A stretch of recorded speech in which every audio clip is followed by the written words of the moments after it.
What's up, and welcome to another episode of the Grindline Podcast. I'm your host, Greg. You're listening to episode 195. And I am here tonight with Ryan. And we got hockey, Ryan. It was exciting. We were at opening night. It was fantastic. It was loud. They muffled us on TV for some reason. But the game, was really good. But how are you doing tonight? I'm not still quite fully caught up from this weekend, going back to Thursday. Tyler, who fucker's not here right now, which is upsetting. Meaning a part of the podcast at the moment. He left my house finally yesterday after being here since Thursday. Him and his dad were in town. Had Brandon and Pete stayed at the house Thursday night. Everyone made their way down to the game. It was fun weekend. Saturday, you guys came by the house. You missed out on the cookout stuff, but we still had some good beers and hangout time. And yeah, it was just fun. We had watched hockey live. Yeah, got to see our Twitter family. That was a great picture this year. Jen organized that very well, even with the issues with the tickets that we ran into. But yeah, as a whole, great weekend. Great hockey, for that matter. Even though, as we'll touch on, last night could have been better, but they didn't quit. And we'll go into that a little bit further. But yeah. Yeah, it was really cool. Again, thank you for everyone that came out to opening night and said hi to us and talked to us and met us. It was a lot of fun. We had a ton of people. Harry's was great before and after. Yeah, and it's just going to keep getting bigger. At one point, we're going to have to rent out a space to do a picture. And the Red Wings keep noticing it too because they were liking the tweets on Twitter that we were putting out of the group photo. So again, thank you to Jen because Jen's amazing and she's the best team mom. And she organizes us all together and herds us like cattle into one spot for a picture. And it's fantastic. We have a lot to talk about tonight. We have 3 games to cover. We have a little bit of news before that. Pierre LeBrun put out an NHL Rumblings article literally 43 minutes ago with news of potential salary cap relief coming in 2023. Quote, there's a possibility the league's salary cap for next season could jump up more than $4 million if revenues hit a certain target and the pandemic escrow deficit is fully paid back by players. So the other quote I like in here is revenues are pretty vibrant right now, which means they're heading towards hitting their marks. So if we go up $4 million in the offseason, that would put us at what, 85.5? 86.5, yep. Yeah, that's a big number. And that is going to help, not only in the near term with contracts to Larkin and Bertuzzi and stuff coming up, but in the long term, where if you figure you want to sign a Mo Sider next season or a Lucas Raymond next season, instead of letting them go all the way to an expired contract, even though they're restricted, if you pay them now before they get any better, you can generally get the contracts a little cheaper. And if cap's going to keep jumping like this, you probably want to get them in before that it keeps going up because $4 million is a pretty significant jump after being stagnant for a while. Yeah, if you look at where things have been the last couple of years, I don't need to remind us all of what shitty times we've gone through, but to see very little jump last year, have record revenue, it was over $5 billion that they pulled in last year. Way ton of money. Yeah. So they're expecting that and seemingly more this season. Another piece that what you didn't mention as well is that it sounds like the player's escrow could be paid off this season, which that's going to play even more into the contract. And hopefully that's going to support CBA discussions in the next couple of years. But you have a team like Detroit that's already in a great cap situation. And a lot of these top teams are still in cap hell. Like they might now, on top of signing their young guys, now you can go snipe maybe 1 or 2 higher profile free agents. And again, there's that bump up in your team and what you're hoping for in terms of a playoff ready roster. But it's going to be an interesting year if that's the case, because I could see a lot more trades happening and I could see this could be a crazy free agent off season. Yeah, it'll be fun to watch because, again, like you said, you're still going to have cap strap teams. The Leafs, even with a $4 million bump, are still going to be in some trouble. You've got Tampa, who's going up toward that cap. Vegas, who's up toward the cap. So even they're going to appreciate that $4 million bump if it does happen. and it'll help them a little bit, but they're still going to have to either A, ship off some people to lower their cap a bit, or B, not be able to sign everyone they want to sign when they want to sign them. So I think Bettman, the other thing he put is we believe there is a good probability that escrow will be paid off this season. It may not happen, but it's going to be close, we think, which means a flat cap will be replaced by an increase. If not this season, then next one. He said if it does not happen, a $4 million bump does not happen, the cap will go up by just $1 million this summer. And then the next season will start going up exponentially. And I still hope, like deep down inside, that's all it does, just to cause more havoc with some of these teams that are already at the line and above, because they're going to have to ditch so much salary and figure out so many different ways to make sure they're compliant going into next season. And that would be one way to, quote unquote, get parity in the league. Yeah, I'm looking right now. Right now, the highest cap number is Vegas, but they're not using any LTIR currently. Montreal Canadiens, I don't know. Montreal is using 1.8 million of LTIR. Tampa's using 2.7 million of LTIR. Edmonton's using 13,333 of LTIR. So you got 1, 2, 3, 4, 5, 6, 7, 8, 9, 10, 11, 12, 13, 14 teams. Looks like 14 teams that are up against or over the cap currently, but are using LTIR to get there. Vegas has 3 guys showing as LTIR, though. They've got just over 14 million in cap with that. That's Shea Weber, Robin Lehner, and Nolan Patrick. I'm just looking at Cap Friendly's main page and sorting by current cap space. It says $0 LTIR. So that just means they have $0 they're projected left. If you go into the actual team page, they're projected as 14 mil. Okay, so they have 0 left in LTIR. That just must mean how much they have left in LTIR. Got it. Yeah, because Carolina right now is at 86 million and they've got 6,800,000 in LTIR money they can use. So, but you've got, 14 teams that are up against the cap. You've got the Pittsburgh Penguins with $86,000 left. So, I count that as up against the cap. Yeah.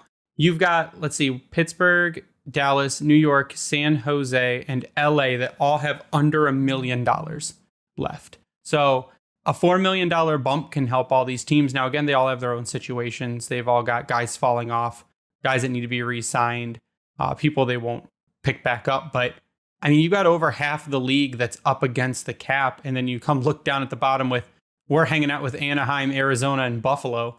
Anaheim, Arizona, and Buffalo have a ton of space.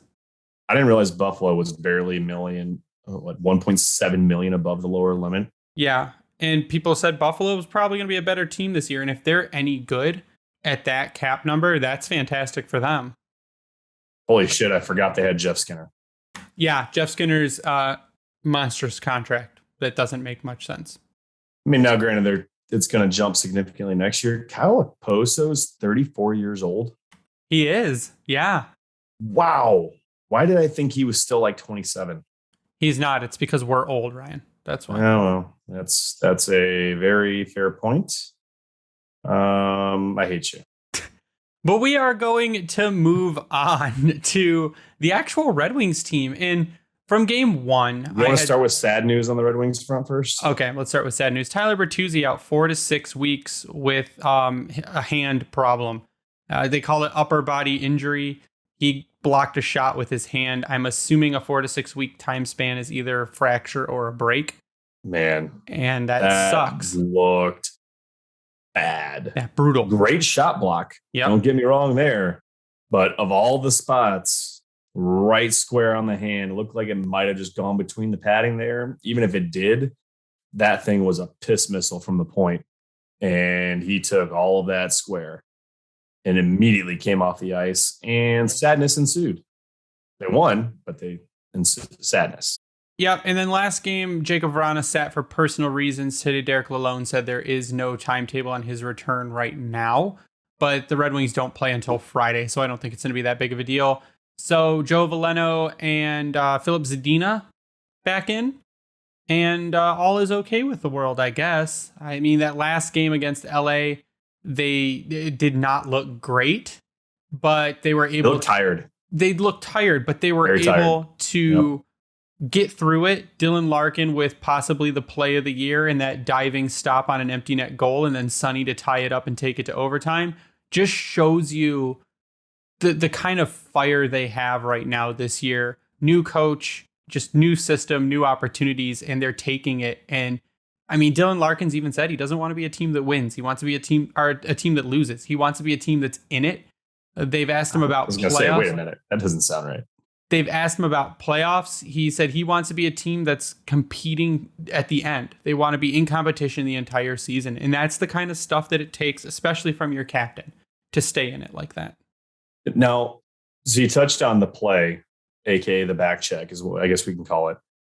And I hate making the comparison, but of course it's Twitter and online and people do that all the time. But what is your thought? Do you think, I've got my thought on it, that type of play and finish happens if Jeff Blashill is still the coach? You mean just Larkin taking that extra step to do that? Just the drive from the team to come back and force overtime. Oh, if Jeff Blashill's the coach, I think that game would have been a 4-1 game, a 5-2 game. I don't think they would have, because that game was about in-game adjustments.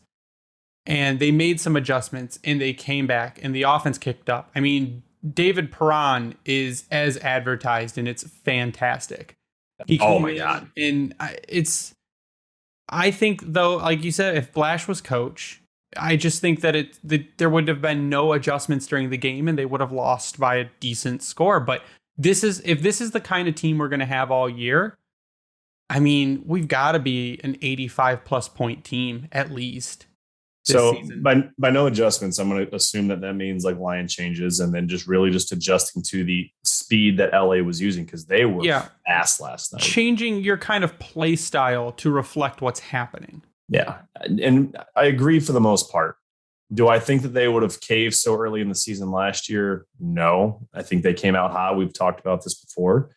But the way that they did it, I think, to your point, is what stands out in terms of it was hard play throughout. They were getting worked those first two periods. Third one, they finally seemed to find that extra little gear to go at it, especially when they got back. They tied it back up at 4. Seemed to lose all momentum shortly after that, going down. Or I'm sorry, tied it at 3, lost it back 4-3, and then somehow came back. Larkin made the play. Less than a minute later, they scored to tie it up. But it's what I liked about the game. Lalone wasn't afraid of having interesting matchups out there. He had what are we calling Soderblom's line at this point? My name for them is the Knights Who Say Knee, because they are also wasn't very what I large. think you were going to say. No, I heard them yesterday. Ken Daniels called them the Treesome. That sent a shudder down my spine. I will never call them that. That is I'm going with it. Nope, horrifying. I'm good. I got a name. The Redwoods. Tonight. The I Redwoods. missed that. The Redwoods? Well, Yeah. I'm going with the Treesome. Oh, God. It was interesting to me at one point. He actually had them out there with the Kopitar line, and they were getting worked. And what I was happy about that is with that home change and how the game progressed, he finally got rid of that matchup and avoided it at all costs. And it seemed to me that line started actually providing more pressure and controlling play like we were used to seeing those first couple of games. So though it's subtle, like things of that nature helped out a lot. We did see the line blender come out because they just weren't pushing offense for a bit there. And then we saw Raymond getting moved around. We saw Perron getting moved around. Zadina was getting moved around. I don't think that they changed anything up on the defensive side of the puck. That stayed pretty straightforward. But the forwards, there were options there. And I think that what we weren't used to seeing before was those types of options. And it kind of sparked different areas that we maybe weren't expecting to see. And that, I think, it helped tremendously. So to your point of the adjustments of the sort, like that was fantastic. Yeah, I agree. I think that, and that's, again, credit to the coaching. They were able to make adjustments in the middle of the game, notice what wasn't working, switch it, and not the Blashill blender panic kind of adjustments. The clearly recognizing something's not working in a certain area, moving it strategy. around. Yeah. That was the key one. Keyword there was changing the strategy, not just changing lines for the sake of changing lines. He was changing how he was going attacking the zone, changing what they were doing through the neutral zone, because LA was fast. I was not expecting that.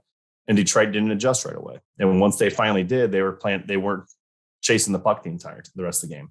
And for the people worrying about Mo Seider, don't.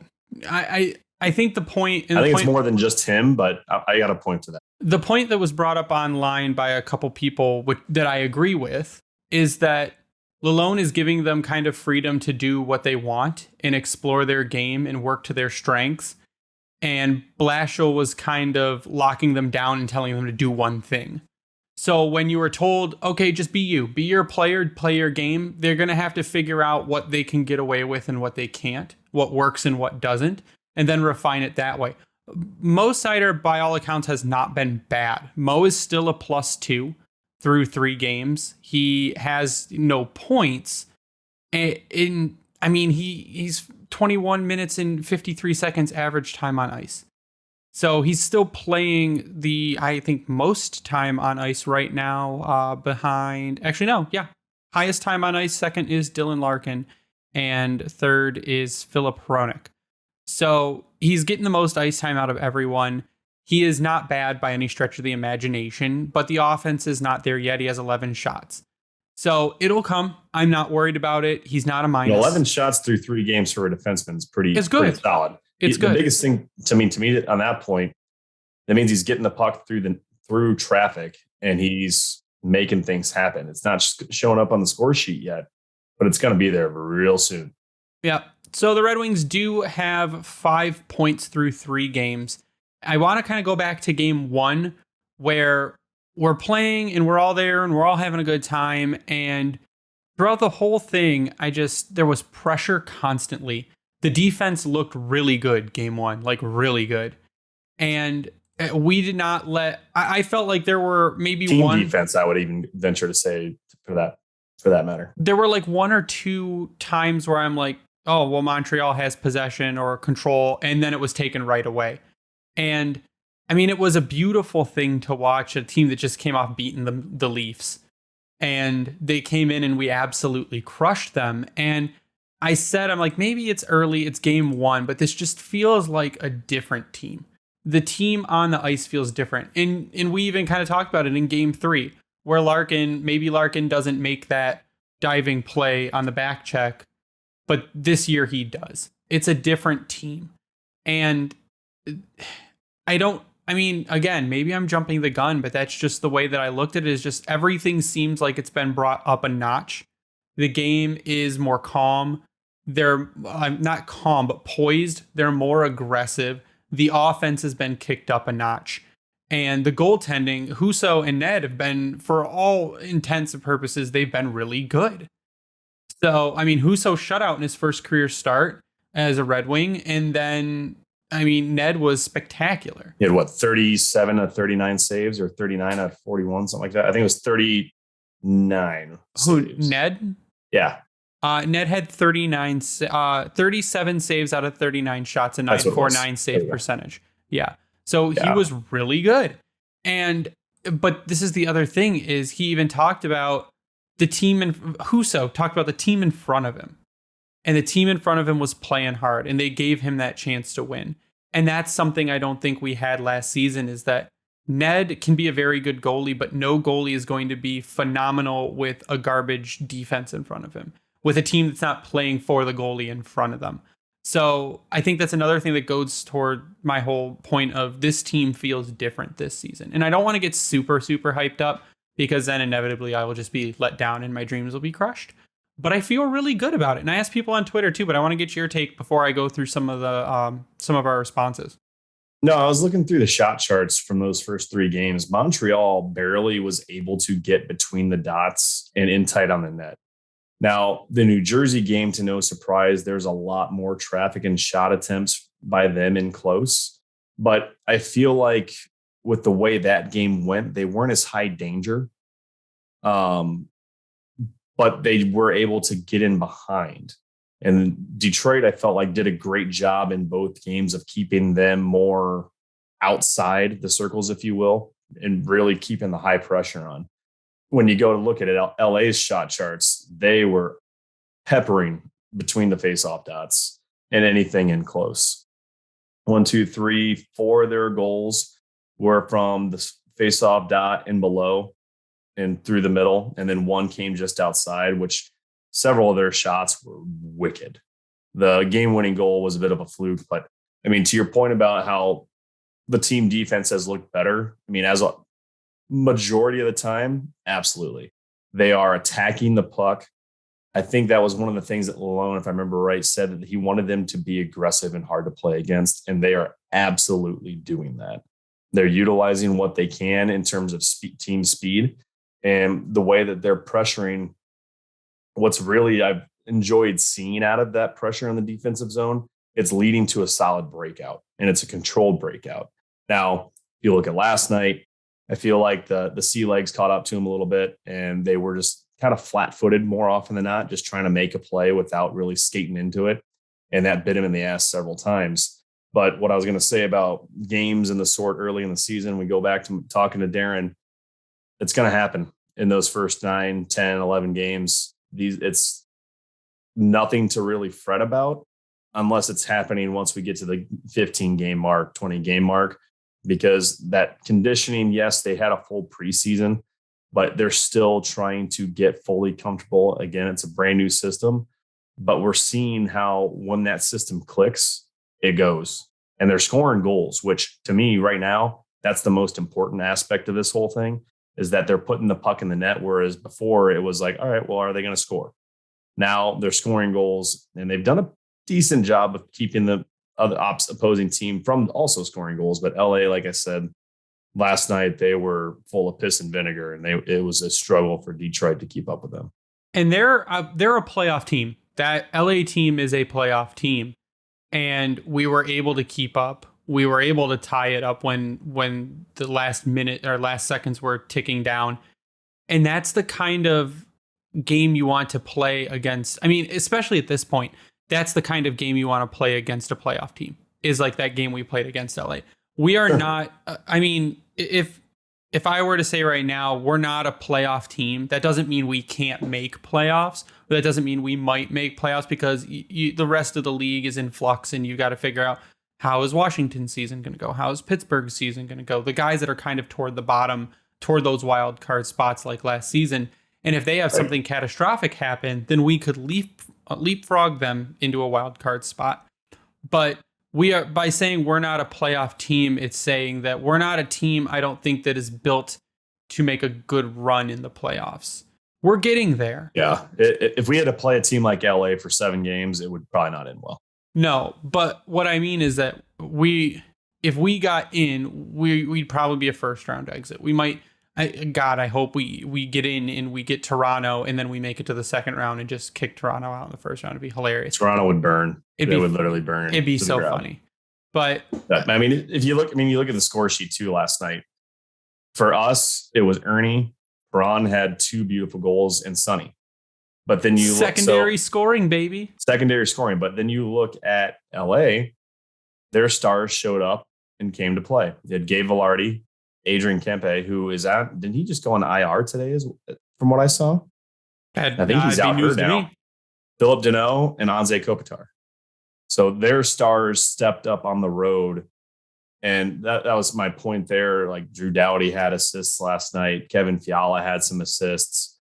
Philip, with Arvidsson on the score sheet. No, Arvidsson was on the score sheet. Arvidsson missed the empty with a giveaway off a great steal on the back check. But I digress. Yeah, so the Red Wings right now, if we go to natural stat trick, and we talk about, on the show, we talk about PDO pretty often. That's the NHL's luck measure on how lucky your team is. If they're over 100, they're generally having better luck than normal and should come back down. If they're below 100, then they're having bad luck and should come back up. And if you're around that 100 mark, that's your repeatable level. Right now, the Detroit Red Wings as a team, their PDO is 1.033. That is 10th in the league currently. The highest PDO in the league right now, who's playing luckier than what they should be, is St. Louis, followed by Dallas, then the Islanders, then the Pens.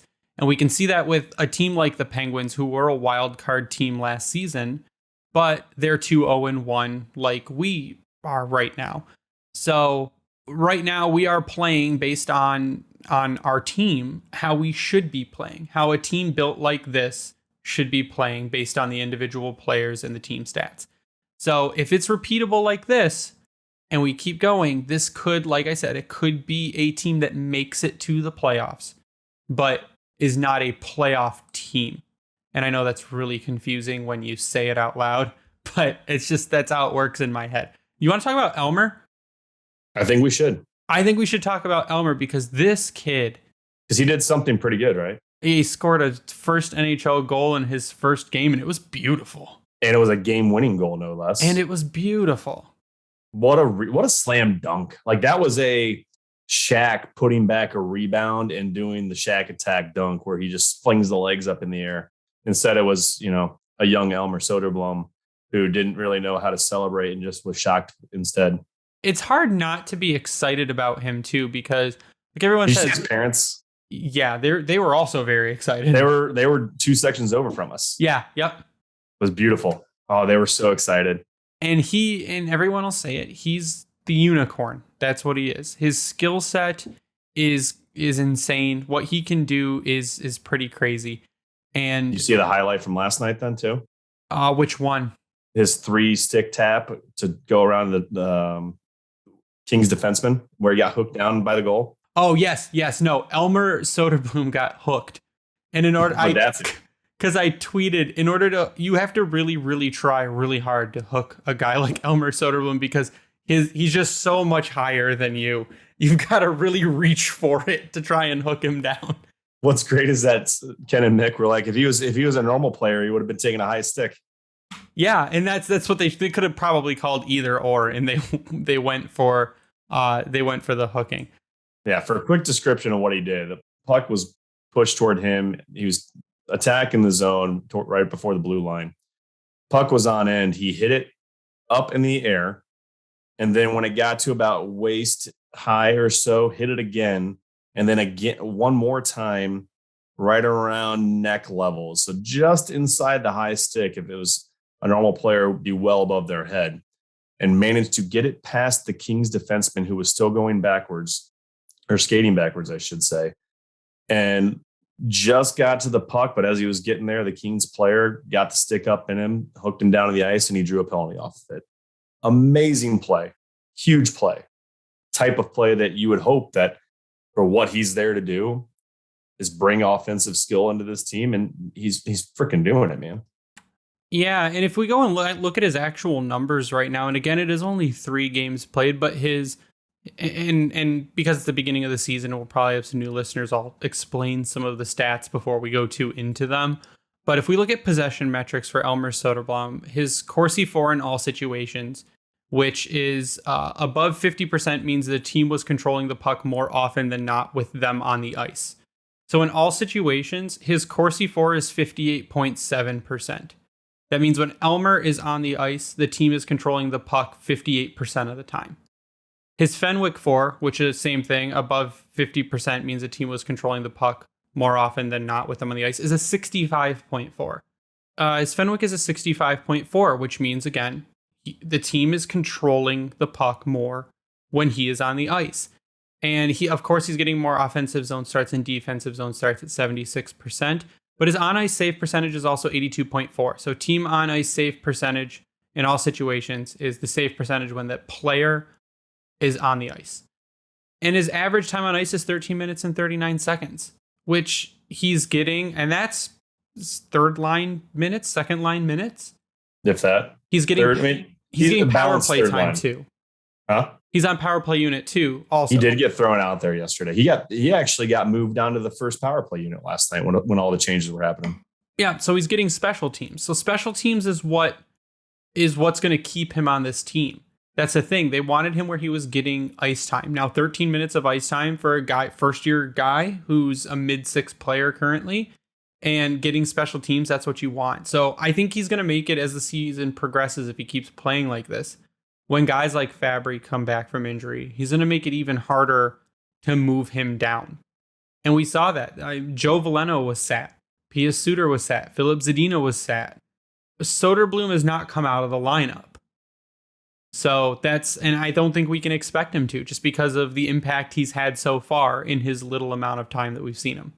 Yeah, and that speaks to the skill sets there. And you mentioned he's a unicorn because he is. Like, he was a 6th round pick. Like, you can just hope that he can maybe make the NHL when you're getting drafted at that point. And you look at Detroit's history, they've done pretty well with international players in the 6th and 7th round. So to see him come through and pull that off is fantastic.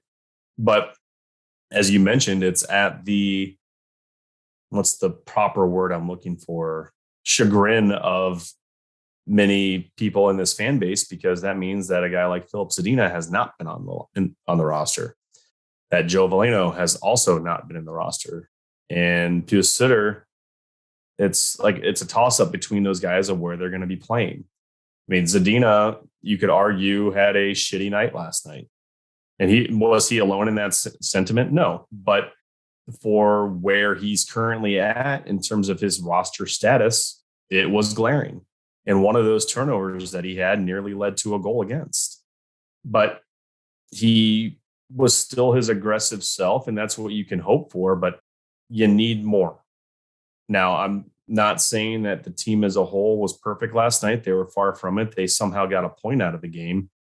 But in that situation, again, you would like to see Filip Zadina take a step forward and do something with that opportunity. And to me, he didn't do that last night. Veleno, he was just kind of there. Suter, again, also just kind of there. But then you look at their ice time, and Veleno's 10-13, Suter 9-31. Somehow Jake Vrana's only got 11-36 through 2 games. That's very interesting to me. Did he leave the second game early? Yeah, that's a oddly low ice time for Vrana, because he'd get power play time too. Something seems weird here. Could be. I don't know. But anyways, I go to my point, like, guys like Dominic Kubalik, with the ones that we've touched on, David Perron, Andrew Kopp, those guys that were brought in to help this team, there's a reason they are playing top 6 in basically all situation hockey right now. It shows what they are doing when they are on the ice is impactful. And what I saw last night from Filip Zadina wasn't impactful. So it was one game, I get it, but it wasn't his first game. So now with this opportunity, because for his sake, maybe he better hope that Vrana comes back, so we're not seeing a guy like Berggren get called up to fill another roster spot void. It's do or die for him, in my opinion. I get it. We're 3 games in. He's played one of them. But if you want to cement yourself on this team, you've now got about 4 to 6 weeks to make it happen. Because if you don't, Steve Yzerman he'll make that trade. We have some mid-recording team news just announced. Minor, if you will. What's that? Update: the Red Wings today removed defenseman Seth Barton from injured non-roster and assigned him to the AHL's Grand Rapids Griffins. Oh, great. So that is a big body, aggressive defenseman now going back down to Grand Rapids. Fantastic. Well, I pulled up stuff while you were talking on percentages of picks by round, players that make it to the NHL based on what round they're picked in. Ooh, I like where you're going with this. 6th round draft picks, 31% of players from these drafted in the 6th round will play an NHL game. Now, it doesn't say how many NHL games, but just one game. We'll play an NHL game. So okay. that's your interesting stat of the day, is that it is 31% of players drafted in the 6th round will play a game. I believe Mark Stone right now is the points leader for active 6th round picks. So if you're Elmer Soderblom, wasn't that 6th round? 6th or 7th, but he was 7th. I was looking at active players. Right. I was just going down memory lane a little bit right there. So if your Elmer Soderblom turns into a Mark Stone, we won't be too worried about that, I guess. Hockey fans, it's finally time to hit the ice again, and thanks to DraftKings Sportsbook, an official sports betting partner of the NHL, you're in for the season of a lifetime. New customers can bet $5 on any team and get $200 in free bets if they win. If that wasn't enough excitement, you can turn small bets into bigger payouts with same-game parlays. You like Dylan Larkin this season, maybe you think he's going to score a bunch, help you win. You can use things like that, combining multiple bets like which team will win, how many goals will be scored, and more for your shot at an even bigger payout. DraftKings is safe, secure, and reliable. You can deposit and withdraw your cash whenever you want. Download the DraftKings Sportsbook app now, use promo code THPN, bet $5 on any NHL team to win their game, and get $200 in free bets if they do. That's code THPN at DraftKings Sportsbook, an official sports betting partner of the NHL. The minimum age and eligibility restrictions apply. See show notes for details. The other game that happened was the Red Wings versus the New Jersey Devils. They won 5-2. Dylan Larkin had a 3-point night. Ben Sherratt had a goal and an assist. Lucas Raymond had 2 points. Vrana had 2 points. I did look also at Jacob Vrana's game log. He had 12 minutes and 3 seconds of ice time in game 1 and 11 minutes and 9 seconds in game 2. So really, yeah, he's getting lower ice time, and I wonder if that's because Lalonde has figured out that he is not spectacular defensively. Yeah, I mean that's a fair point. I mean he's out there in every offensive situation it seemed like, and it could be one of those things. And maybe I should keep an eye on that more of when they get back into the defensive zone. Are they trying to make quick changes in terms of who's on the ice for that for certain situations? I mean, that'd be interesting to figure out. Well, currently he's split 50-50 on O-zone and D-zone starts. So interesting. No, you mentioned Larkin, though. He is off to a fucking hot start, eh? 4 points in 3 games already.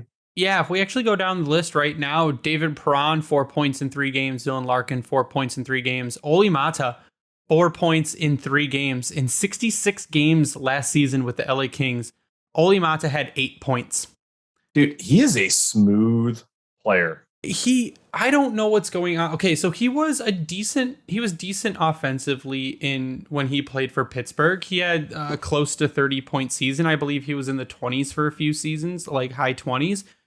But I mean, this team, and I don't know if it's coaching style or playing style, 4 points in 3 games and you're already halfway to your total from 66 games last season. And he's looked really good. He seems really excited to be here too in all his interviews and everything. So I think it's just, is this just kind of a system that works more to Olli Mata's play style, or what is it? Because in order to get it's not super common to get your half your total points from last season in 3 games. Right. I mean, he's been paired up primarily with Hronek, if I remember correctly. So maybe it's the sense that he doesn't have that any type of pressure, if you will, of like a worry about what he does offensively, so he can kind of just shoot, forget, or get rid. As long as he's holding the puck in the zone, that's like really what he's there to do. But when he does it, it's helping this team tremendously. So, and you watch him in the defensive zone, he's been great in terms of getting in the lane for shots. He's there for breaking passes up, and he's fantastic along the boards. He's doing what you expected him to do and what he was brought in to do, which was make this defense better. So, then when you're playing with a guy like Hronek, you're going to kind of need that because he's there. Hronek's there to put points on the board to an extent, not necessarily play that full defensive game. So there's a good Jekyll and Hyde on the back end when those two are on the ice. Now, it could also be that they're telling the defense to be more aggressive. That's the other half of it too. Complete system change, yeah. In 2021-22 with LA, Olli Mata had 10 takeaways in 66 games. In 3 games, he has 3 takeaways. So that could be the other half of it. The defense is becoming more aggressive. They're trying to strip pucks, and it seems like he's successful in doing that. And when he's successful in doing that, he's also got a pretty decent first pass, and he's getting it to the offense, which is resulting in him getting points. So that could be the other half of it too, is an aggressive defense is going to lead to more points for the defense because they're going to get the breakout passes and get spring those breakaways. So that could be the other half of it too, is that he's getting those opportunities. Same with Dominik Kubalik, 3 points in 3 games. Michael Rasmussen, 3 points in 3 games. Kubalik is flying out there. Defensively, meh. But when he's in the offensive zone, he is fun to watch, and he is not afraid to shoot the puck. And I love the way that Ken and Mick talk about how he was a 30-goal scorer. Yeah, because he is looking like that type of player right now, in my opinion. Yeah, a goal and 2 assists. And again, just the offense out there. He's shooting a 25% shooting percentage currently, which is not sustainable. But he's Yeah, you getting never know. he's getting 14 minutes and 29 seconds average ice time. And again, he's a big guy. He is not afraid to blow people up either. He's had some really nice hits. And it's good to watch because you see a guy like that who had Calder votes, who had a 30 goal season in his rookie season in the NHL, and then just get mired down by Chicago and drop off the next 2 years, and then come back here. And I mean, it's a fresh start for him after being literally cast off by Chicago, them not qualifying him. And we pick him up. We get him. Now he's on the top line was on the top line with Larkin and Raymond with Bertuzzi out. And that's a kind of guy you could put up there with a playmaker like Larkin and feed him the puck. And he's got the offensive ability. He's shown it. He's shown his shot's a missile. And it's a guy who you say, hey, if you can get your opportunity, you can get your ice time, and you can get back up to 25, 26, 27 goals. I mean, that's kind of where you want him to be for what you signed him for. Yeah, and like I said, he moves quickly when he is out there. And I think when Detroit has been effective in these 3 games, they're very fast in the offensive zone, meaning when they've got the puck, it's not just trying to go point us along the wing or along the boards, moving it behind the net.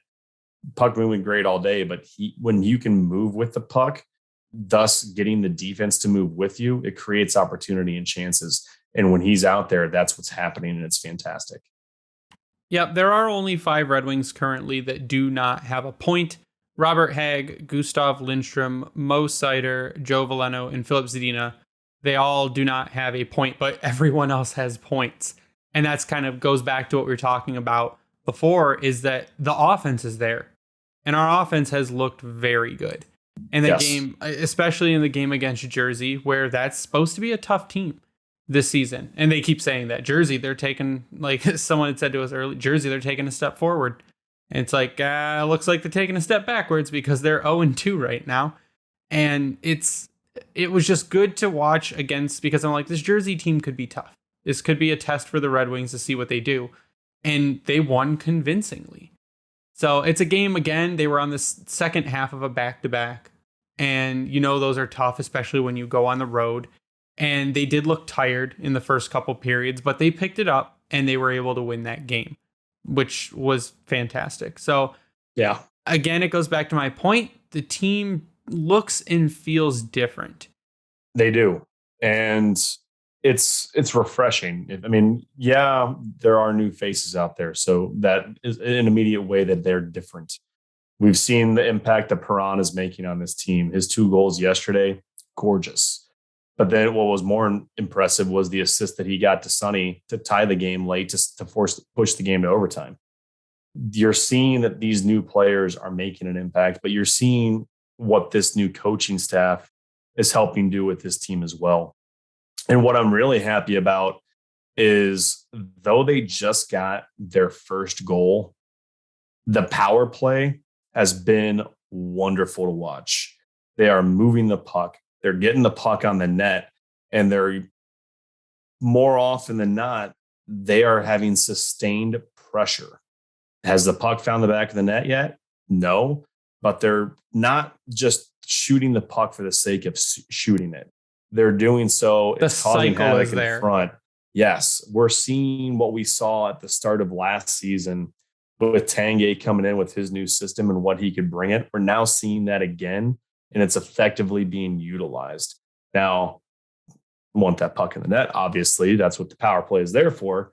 But there's promise there. With Bert being out, we'll see how that changes things. I mean, we mentioned it a little bit ago. Soderblom was moved up to the top power play unit at one point. So it's going to be interesting to watch how that plays out over the next several weeks. But if they can get that off to a hot start, or at least get off to a better start moving forward with that first goal out of the way, that's going to be huge. And that's, I think, going to be a big part whether or not this team can push for that 85 points that you mentioned. Now, I did poll the Twitter audience asking them what are some things that really stood out to you during games against Montreal and New Jersey. Stephanie says the confidence that the team shows hasn't been seen in a long time. It's good to see players taking shots, throwing it at the net every shift. wants them to not quit on the play, and they haven't. And that's a big thing. They have not quit on any plays. That's evident by Dylan Larkin. Yeah. Yep. KMH says the mid-game adaptations that seem to take place without seeing lines get thrown into the blender seem to be a real change, especially against New Jersey after the rough period. They stabilized incredibly well. He's like, is that Lalonde? Is that personnel? What is that? And I think it's both. It's the coaching staff as a whole, and Lalonde's kind of his demeanor and ability to adapt mid-game and calm players down, I think. Yeah, I mean, you look to that point, like you look at their coaching staff with Bob Bugner, Derek Lalonde, and Alex Tanguay.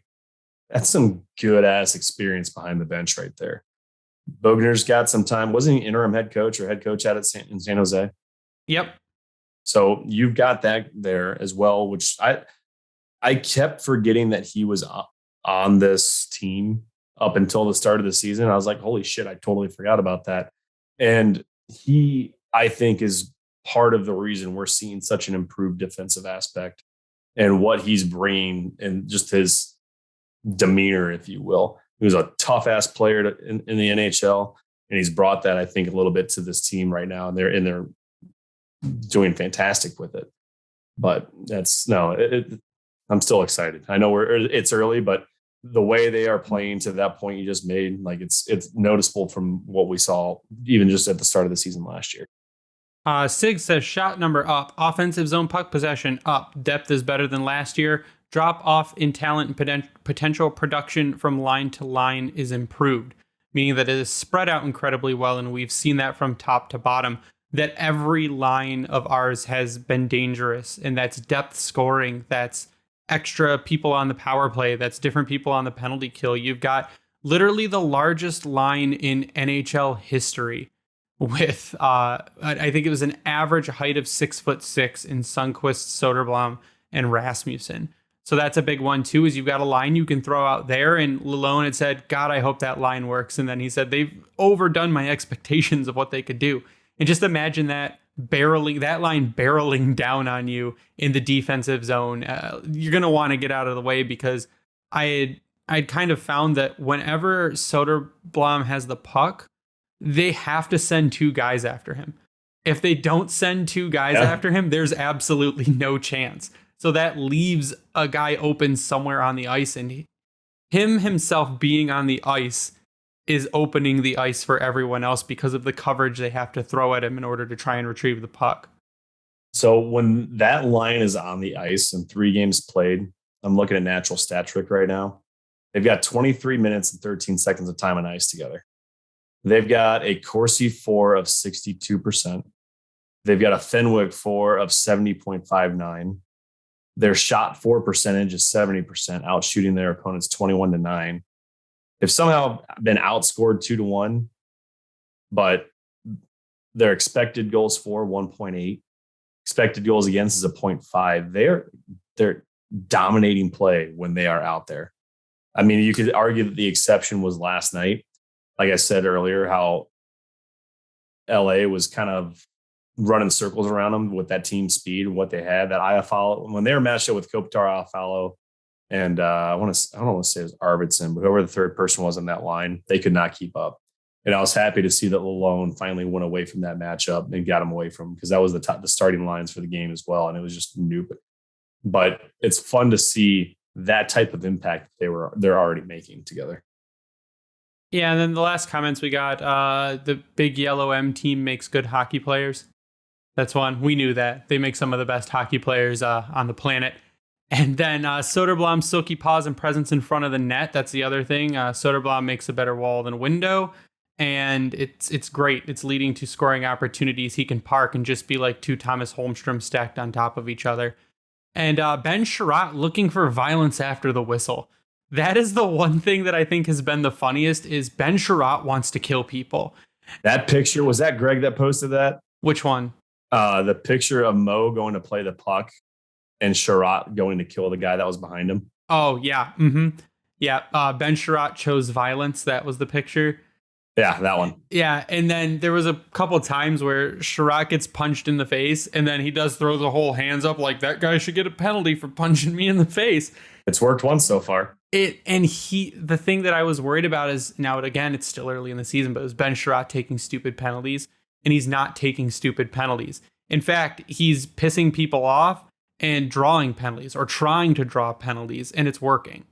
So that's kind of the one thing that I was worried about it. And his offense looks great too. Ben Sherrod's putting pucks on net. He's getting points. He scored a goal already.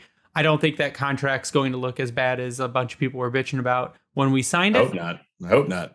Still very early, so I'm not going to say too much. But right now, he is a noted dangler and sniper. So yeah, and it's been good. But yeah, I kind of what's our next game? What's coming up? The Hawks on Friday. We do play the Blackhawks on Friday at 8:30 p.m. The Blackhawks currently are a bunch of hot garbage. So they're coming off a win against the San Jose Sharks after losing to the Golden Knights and the Avalanche. So they are 1-2. And they should be looking for a fight, and we'll give it to them because I hate the Blackhawks.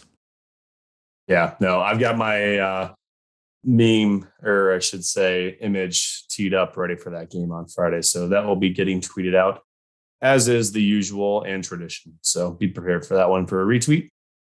And I do want to say congrats to Corinne for winning our Elmer Soderblom jersey giveaway. There we go. Thank you for everyone that entered. We're going to do more giveaways throughout the season. We've got a bunch of stuff coming up. We're going to get some guests on too in that. But Ryan, I want to get your final thoughts before we sign off tonight. No, final thoughts for me is that it's a promising start to the year. We got 5 points out of 6 through those first 3 games. They've played an aggressive brand of hockey that I don't think we've seen before. Seems like it kind of caught up with them a little bit when it came to the LA matchup. But as you mentioned, that is a playoff level team. They had 99 points last year. We did fantastic in terms of fighting, not in the literal sense, but in the sense that we didn't give up on the game. And it was made evident by what Larkin did to help close that thing out and thus tie it shortly after with Sundqvist from Perron. And does that happen under the old coaching staff? Maybe. It's not to say that it wouldn't, but all signs point to that is the shift that we're starting to see. And to me, Derek Lalonde, he's been very open and forthcoming in all the things that he's talked about up to this point. And it shows that the message that he's pushing to this team, it resonates on how their performance on the ice. And to be 2-0-1 to start this year, right? 2-0-1. Did I say that right? 2-0-1 is fantastic. And that's as long as they're competing game to game like they did with LA last night, 85 points could not be out of the question. Now, I'm not saying that will happen, but I'm cautiously optimistic about it. But I'm very happy with how things have started, and I hope we're having the same jovial conversation this time next week. But on that note, RD Ryan 33. Yeah, let's try not to come back and be irrationally angry after we lose a few games. Because, I mean, you got to think we're going to lose. No team is going to go out and win 82 games and then take home the cup. So let's not try to get too low when that first, actual loss comes, because I thought that was going to come to LA. And then we just ended up fighting back and clawing our way and getting a point out of that, which is beautiful to see. That's what we want to see, is games where we think we are going to lose. And there were people that said LA is that first real test. That's a playoff team. They've got a really good team. And we were able to get a point out of it. And that was really good to see. So my final thoughts are that I am excited for this season, that we have a lot of stuff to talk about now. We will have episodes full of game recap finally. And then it feels good to be able to talk about the games, right? To be able to just break things down, even though it's only 3 games, so it's not a ton, but to be able to just take our gatherings from the first 3 games and be able to put them down into... Sorry not to overreact a little bit. Yeah, exactly. But I would like to say thank you to the Hockey Podcast Network for hosting us and spreading us around. You can follow me at Bringing the Wing. You can follow the Grindline Podcast at Grindline Pod. You can check out our merch at Redbubble. If you go to redbubble.com and search the Grindline, all our merch is there. We'd like to give a shout out to Vintage Detroit. Again, thanks to Vintage Detroit for teaming up with us on the jersey giveaway. You can follow them at Vintage DET on Twitter, and I think it's Vintage Detroit Collection on Instagram. It is the only place you should get your Detroit jerseys from and worked on. They're absolutely fantastic, and they actually have stock. But if you want an away jersey, get it quickly. Because Yes. Ryan says they are running out of away jerseys. Aways are going much faster than the homes, which I was kind of surprised by, but also not, because the white is just beautiful. Yep. If you use the promo code GRINDLINE on Howie's Hockey Tape, you'll get 10% off your order. If you use the same promo code on Bring Hockey Back, you will get 12% off your order.